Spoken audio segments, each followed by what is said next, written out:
Bonsoir et bienvenue sur la chaîne Le Culte du Dé pour la suite et peut-être la fin de cette partie des Contrées de l'horreur, le jeu Edge FFG. Alors je vous rappelle que nos aventuriers vont essayer à ce tour de défaire Nug, l'infâme rejeton de Shub-Niggurath, pour fermer définitivement la porte à sa vilaine maman. Alors, pour ça, on avait vu qu'on a notre duo de choc, là, Lily et Jim. Alors, Jim, il va essayer d'éviter la prison, ou en tout cas de s'en échapper. On a notre légendaire Léo qui se retrouve en Australie, Lola en Asie. Alors, je vais commencer tout de suite. Donc, j'ai décidé de mettre Jim en premier aventurier principal. Alors, j'ai décidé de faire ça pour être tout de suite fixé sur son sort déjà. Et ensuite, pour avoir Lily à la fin. Comme ça, on fera sa rencontre en dernier, on verra bien ce qui se passera, il y aura un peu plus de suspense. Par contre, si jamais Jim réussit à accompagner Lily, malheureusement, il devra se confronter au monstre en premier. Ça, c'est peut-être pas une bonne chose, mais tant pis, il faut prendre des risques. Alors, c'est parti pour la phase d'action des héros. Donc Jim, il est en prison, il est assez mal accompagné. On va essayer tout de suite de le libérer en faisant une action locale. Donc faites un test d'influence. Influence, il a 3. Alors j'ai une voix encore plus enrouée que d'habitude parce que je suis un petit peu malade. Donc 3, il faut qu'on fasse au moins un 5 ou un 6. Alors, super. 5, 6 et 1. Jim a réussi à sortir de prison. Maintenant, il a une deuxième action. Sa deuxième action, c'est pas compliqué. Il va se rendre sur les lieux du crime. Il va aller se confronter à Nug et à la goule. Ensuite, nous avons Lola. Lola qui est à Shanghai. Alors, soit on essaye de fermer le portail en restant à Shanghai, mais c'est pas ce qu'on va faire. On va aller à Tokyo. Donc pour une action, on se déplace à Tokyo, parce que là on peut, comme on le sait déjà, essayer de terrasser des monstres. Et puis elle va se reposer d'ailleurs, Lola. Donc on va lui enlever sa blessure, son début de folie. Elle va se reposer, elle a aussi sa blessure au dos, j'allais oublier. Donc comme elle se repose, elle peut essayer de se débarrasser de cette condition. Faites un test, non, ça c'est quand on a un effet sentence. Donc quand on se repose, lancez un dé sur un 5 ou un 6. On est guéri. Et on fait un magnifique 4. Donc elle a toujours son mal de dos. Ensuite, Léo. Alors Léo, ce qu'il va faire, c'est qu'il va se reposer aussi pour se débarrasser de sa blessure. Et lui, il va aller se confronter au fantôme de Sydney. On a vu que Lily n'avait pas réussi à l'éliminer. Peut-être que Léo aura plus de chance. Alors, Lily, elle va aller se battre. Mais avant, est-ce qu'elle peut faire quelque chose d'utile ? Elle a 2 en influence. On a vu qu'elle a déjà le 45 automatique en stock pour Jim, si jamais le combat s'éternise. Elle ne pourra pas avoir 3, à moins de prendre une dette, mais j'ai vraiment pas envie. Alors la dague spirituelle, on gagne 2 en combat, et l'automatique c'est 3, non. Bon allez, on va quand même faire un test, ou alors on achète un billet de bateau, mais je vois pas trop l'intérêt. L'aventure n'est pas terminée, hein. Peut-être qu'après il va falloir se déplacer. Elle va faire quand même un test d'influence. 2D. Bon, elle fait une réussite, donc du coup elle ne peut rien acheter. Et deuxième action, elle va rejoindre Jim, et là, mouvement tactique de haute volée, on encercle Nug et sa goule pour leur faire leur fête. Alors, maintenant, c'est parti pour le combat. Nous avons donc Jim qui va devoir combattre. Alors, Jim a un sort qu'on avait vu, les brumes de relais qui lui permettent de faire une rencontre sans combattre les monstres, mais là, non, pas question. Alors, il y a une règle, au moins dans l'extension, mais je crois aussi dans la boîte de base. Pardon, quand on est sur une case où on a un monstre épique et un monstre entre guillemets normal, il faut commencer par se coltiner le monstre normal. Donc Jim, il va faire un round de combat contre la goule cannibale, qui dévore, on voit dans un cimetière, qui dévore les cadavres. C'est pas très choupi tout ça. Alors, en premier, le test de volonté. Test de volonté à +1. Donc Jim, il a 3, +1, ça lui fait 4. On va donc tirer 4 dés pour éviter de prendre une blessure. Et là, 4, 4, 5, c'est bon. On a une réussite. Ça, c'est fait. Jim, la seule chose qui peut l'aider pendant le combat, c'est le filet de pêche qu'il avait déjà utilisé une fois. Il peut relancer un dé de force pendant les combats, et il réduit les dégâts de 1. Donc lui, il a que 2 en force. Ça va peut-être nous poser un problème tout à l'heure. La goule, il n'y a pas de malus, pas de bonus. On lance 2 dés. Et on va essayer de faire une réussite. On fait une réussite. Et j'ai oublié les bonus plusieurs fois, je me suis rendu compte dans la partie. Il a une capacité, Jim, c'est que les investigateurs sur votre case lancent un dé supplémentaire lorsqu'ils résolvent des tests de combat. Donc, ça marche peut-être d'ailleurs aussi une rencontre de combat. Une rencontre de combat, ça marche peut-être aussi pour les blessures mentales, ça. Je suis pas sûr. Donc il a fait une réussite. Il va jeter son dé bonus. Il fait un 1, et grâce au filet de pêche, il peut rejeter un dé. Et là, il fait un 3. Donc du coup, il fait un dégât à la goule. Donc ça, c'est suffisant pour la renvoyer dans la tasse des monstres. Tasse des monstres que j'avais rangée ici et que je vais rapatrier immédiatement à côté de moi. Donc la goule, c'est fini. Par contre, j'ai fait ça un peu vite, puis j'ai fait une bêtise. Il va prendre une blessure. Donc il a réussi à lui faire une attaque, mais comme elle donne 2 blessures, il va quand même prendre une blessure. Et si vous perdez des vies lors du test de combat, gagnez une condition paranoïa. Et la goule, je vais pas la mettre dans la tasse des monstres, je vais la remettre dans la pile des monstres spéciaux Shub-Niggurath. Donc Jim, il va prendre un dégât, sauf... Là, le combat me met un stress, j'oublie tout le reste. Réduisez de 1 les dégâts des monstres que vous rencontrez jusqu'à un minimum de 1. Ah bah si, on prend quand même une blessure. Donc ça lui fait 2 blessures. Gros pion 3. 2 blessures, donc il a maintenant 5 points de vie, et on va lui prendre également une condition paranoïa. Voilà. Il est abonné aux conditions en ce moment, Jim. Est-ce que c'est ça, paranoïa? Voilà. Mal barré. Hein.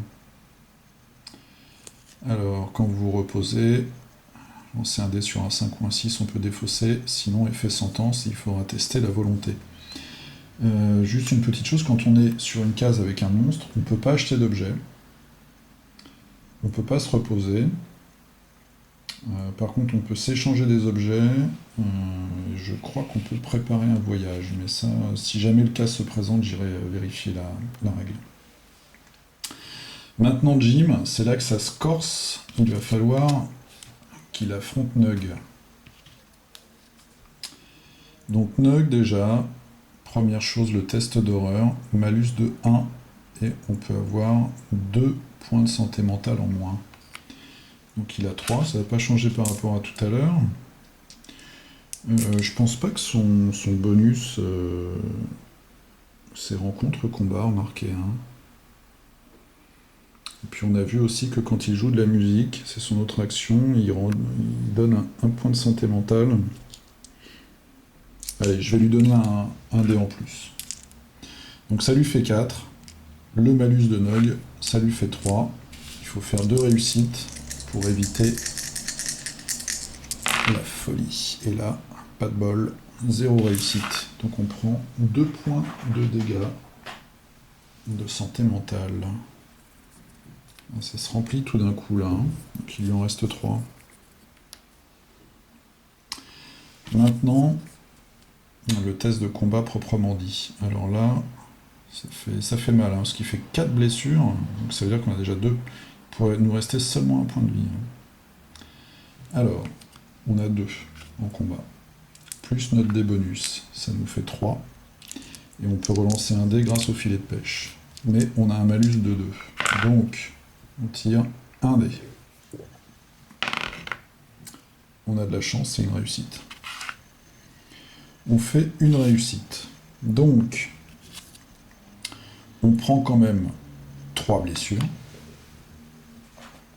Ce qui fait qu'il ne lui reste plus que 2 points de vie.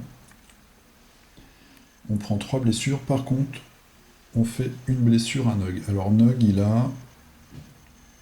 On voit... Est-ce que j'arrive à faire le point? Le nombre d'investigateurs plus 2, ça lui fait 6. Alors Nug, je vais lui mettre des petits pions. Et puis on va essayer de les éliminer au fur et à mesure.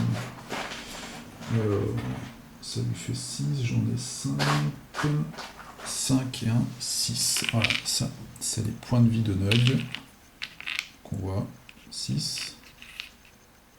Je en retire 1. Voilà, 5 points de vie.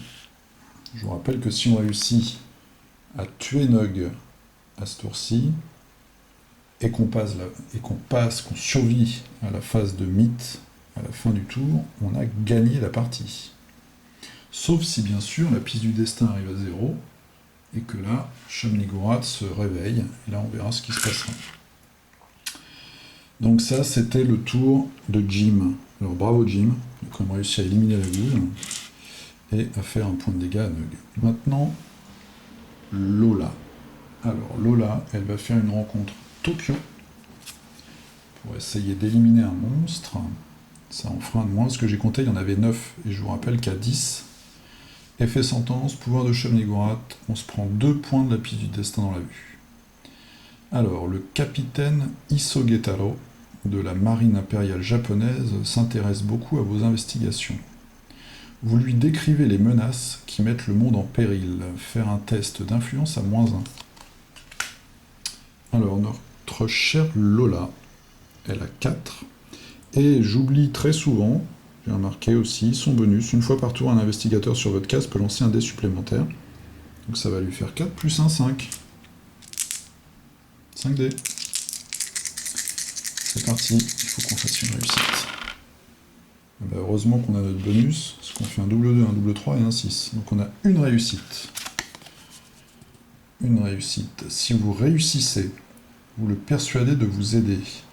Un monstre de votre choix sur n'importe quelle case perd 3 vies. Vous savez déjà ce qu'on va faire. On va s'occuper de Nug. On va demander à la marine japonaise, attention, c'est pas n'importe quoi, la marine impériale japonaise, de bombarder Nug. Lily est très souple, elle va passer entre les bombes. Et ça va lui faire perdre 3 points de vie. Alors, Nug, voilà, il était à 6, il est plus qu'à 2. 2 points de vie. Ça a l'air facile, hein, mais faut rester humble, on va dire. Voilà. Donc ça, c'est fait, c'était Lola. On sait jamais ce qui peut nous arriver. Ensuite, Léo, pardon. Léo, lui, il va essayer d'en finir avec le fantôme. Alors, le fantôme. Premier jet, -1, 2 blessures. Alors, il a 3 en volonté, bah, il n'a plus personne avec lui. Hein. Il n'a plus que sa hache, mais ça lui sert à rien pour l'instant. 3 en volonté, -1, pardon. Ça fait 2. On n'est pas sur une case nature, donc il n'a pas de bonus. Et s'il veut éliminer le fantôme, il doit faire 2 réussites. Et il fait une réussite. Donc, on prend une blessure de santé mentale, il passe à 5. Et par contre, il fait aussi une blessure, donc là je vais rajouter juste le pion, il fait une blessure au fantôme. Puisque on avait vu que la vie du fantôme est déterminée par le premier jet. Et là, on arrive au climax de la partie Lily Chen. Alors, Lily Chen, c'est pas compliqué. On va prendre Nug. Et on va prendre tout ce qui peut nous servir. Ça fait un peu, on appelait ça avant les gros billes. C'est-à-dire les joueurs qui avaient tous les meilleurs objets, soi-disant, sur leur personnage de jeu de rôle. Voilà, c'est un peu le cas. On va étaler toute l'artillerie. Donc pour le premier jet, on va avoir le missionnaire du Vatican. Alors, là, ça c'est intéressant. On a l'amulette protectrice qui nous donne +1 pour le premier jet de volonté. Mais on a l'épée de Saint-Georges qui nous donne +2. Donc l'amulette, elle nous sert à rien. En jet. Ensuite, on a la patte de lapin qui nous permet de relancer un dé. Et je vais le mettre là, il nous reste un indice qui nous permet aussi de relancer un dé.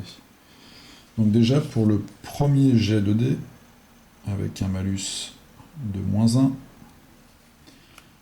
on a volonté 3, +1, et on peut relancer un dé. C'est chouette ça. 3 +1, donc, si je dis pas de bêtises, ça fait 4. Plus l'épée, comme on a vu au début, on a un allié, un objet, moi je cumule. Donc ça fait 3 et 3, 6. 6 dés. Malus de -1, ça en fait plus que 5. Et il faut qu'on fasse de réussite pour pas avoir de blessure. Ouais, bah voilà. Triple 2, un brelan de 2. J'ai fait... je sais plus comment ça s'appelle. Donc j'ai fait un brelan de 2 et une paire de 4. Du coup, pas de réussite. Alors, le missionnaire me permet de relancer un jet. Enfin un dé. Ce que je vais faire tout de suite. Je fais un 3. Et je ne vais pas utiliser ma patte de lapin.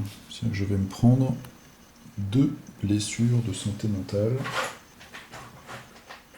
Parce que je vais tout mettre sur mon attaque. Il ne me reste plus que 4 de santé mentale avec Lily.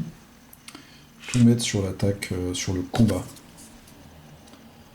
Hein, donc on voit -2. Alors, attention, addition. Alors elle a 4 en force déjà. Plus 5 grâce à l'épée. Plus 1 grâce au gros bras. Donc ça fait 10.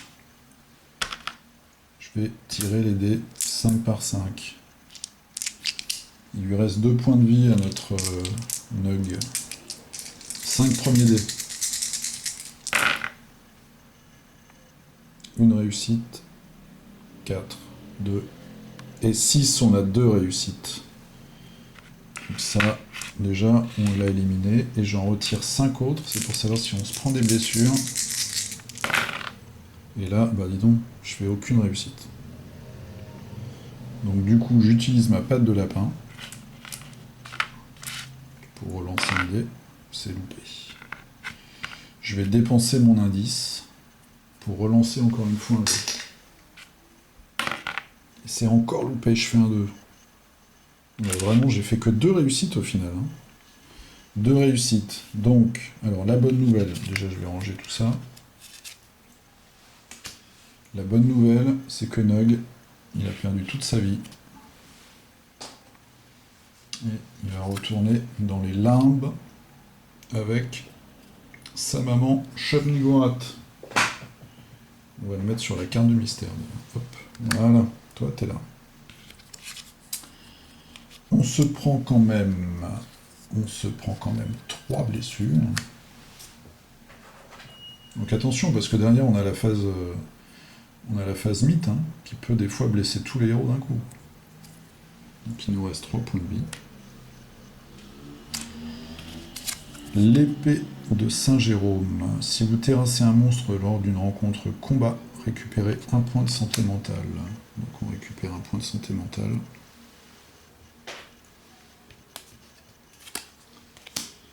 Et c'en est fini de cette phase de rencontre de combat. On a réussi à avoir Nug.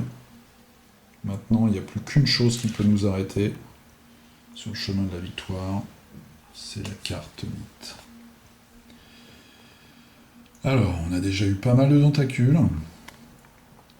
J'aimerais bien le vaincre, Nug. J'aimerais bien réussir cette aventure. On n'a pas eu de mort, c'est assez exceptionnel. Allez, tentacule. De l'au-delà.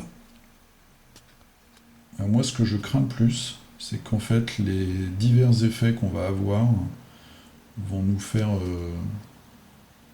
Alors, il n'y a pas d'effet sentence. Donc ça, déjà, c'est une bonne chose. C'est un événement, donc c'est pas... Oh là là, il y a un... Hop, j'ai vu un petit icône sentence, là. C'est qu'on arrive à 0. Et que Shub-Niggurath se réveille. Alors, première chose, on avance la piste du présage de 1. Et on arrive sur la constellation bleue. Qui dit constellation bleue dit Buenos Aires. Donc Buenos Aires, ça veut dire on avance de 1, on se retrouve hop, à 5. Ensuite, on a une invasion de monstres, tentacules. Donc invasion de monstres sur les portails, donc sur Buenos Aires. Voilà, portails qui sont en adéquation avec le présage actuel. Attention, on peut aussi avoir des effets là. Alors là, on a un Byaki. C'est une créature volante. Est-ce qu'on a un effet? Non, on n'a pas d'effet immédiat. Alors on voit que c'est la fête des monstres. Là, on va avoir 4 monstres.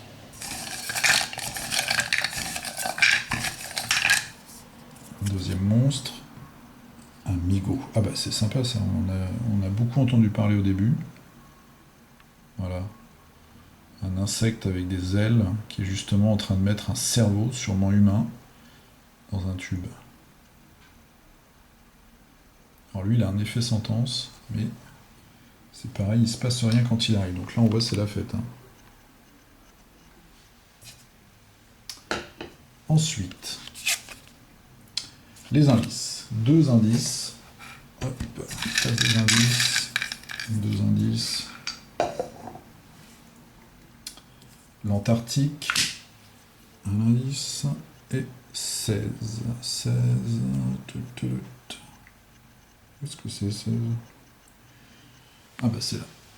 Voilà. Il se passe plein de choses là. Et maintenant, on va résoudre la carte de l'au-delà. Le corps du commerçant a été trouvé dans le débarras, au milieu de curieuses antiquités considérées comme trop ésotériques pour être présentées au public. Alors que la police attribue sa mort à des causes naturelles, vous y voyez quelque chose de plus sinistre. Les puissances insidieuses hors de la réalité sont de plus en plus agressives, impatientes de transformer notre monde en un vaste repas. C'est exactement dans la thématique Shub-Niggurath. Événement. Alors, résolvez 2 fois les effets sentences de toutes les cartes mythes en jeu, sauf si les investigateurs collectivement dépensent autant d'indices, on n'a pas d'indices. De toute façon, on ne peut rien dépenser du tout. Donc on va résoudre 2 fois les effets sentences de toutes les cartes mythes. Notre carte, on avait les lueurs mystérieuses qui nous empêchaient de fermer les portails. Elle n'a pas d'effet sentence. Par contre, et là ça va, hein, c'est qu'on a gagné. Enfin j'espère, il reste une petite mention en bas, je ne vais pas la lire tout de suite. Donc là, on doit résoudre ça 2 fois. On se rappelle, on doit enlever les objets. Donc là, ça va être tous les objets qui ont une valeur de 3 ou de 2. Je vais vous donner un peu ça. Hop, je vais vous dire, ça c'est le paquet d'objets qui nous reste. Et une fois que j'ai enlevé tout, je vais aller vite.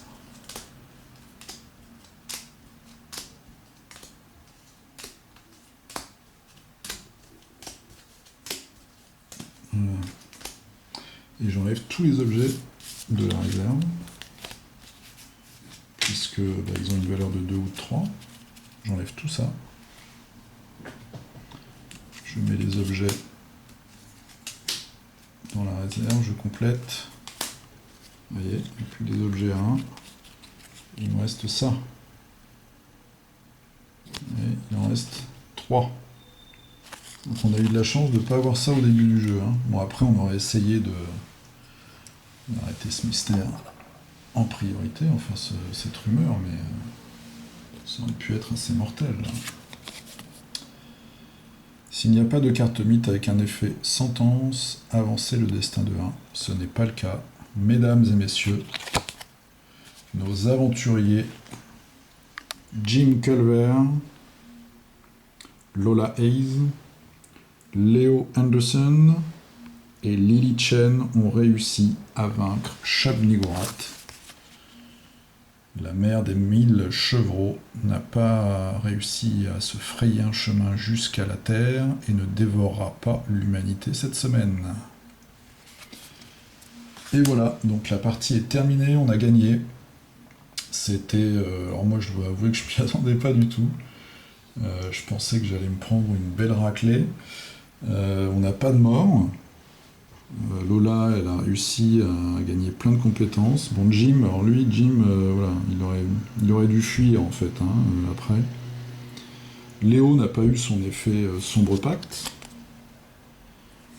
Et Lily, ma foi, bon, elle a perdu 3 vies, mais elle est encore en bon état. Alors, ce qu'on va faire en mini bonus, je ferai une dernière vidéo après pour donner un peu mon avis sur le jeu, et puis j'ai 2 extensions suivantes, donc je vous parlerai rapidement de ce que ça peut apporter. Sombre Pacte, juste comme ça, pour le fun, on va retourner cette carte, pour que vous voyez un petit peu le type de danger auquel on a échappé. L'un des 1000. Il y a du cultiste, hein. Le cantique atteint des aigus enfiévrés. Le chef de culte vous met une dague dans la main et vous dit « L'heure est venue. Vous devez payer votre dette de sang aux enfants de la chèvre noire. » C'est en plus pile Shub-Niggurath. Un autre investigateur de votre choix est dévoré. Je vous avais parlé de cette carte. Donc là, en résumé, Léo, il aurait dû choisir un de ses 3 coéquipiers, et la personne aurait été dévorée, c'est-à-dire qu'on l'aurait tout simplement tué. Voilà. Et par exemple, le joueur aurait dû choisir un autre investigateur et tout reprendre à zéro. Vous voyez, les sombres pactes, ça rigole pas. Hein. Voilà, écoutez, je vous remercie d'avoir regardé cette vidéo et d'avoir regardé cette série. C'était mes premières, donc je sais que le son et l'éclairage notamment étaient vraiment pas top. Vous avez souvent vu mon bras passer devant, je pense aussi. Mais j'espère que ça vous a donné une bonne idée du jeu, des mécanismes, de l'ambiance. Quand on joue en groupe, c'est vraiment super. Donc je vous dis à la prochaine, je ferai une dernière vidéo donc pour vous donner mon avis un petit peu sur tout ça. A plus, salut!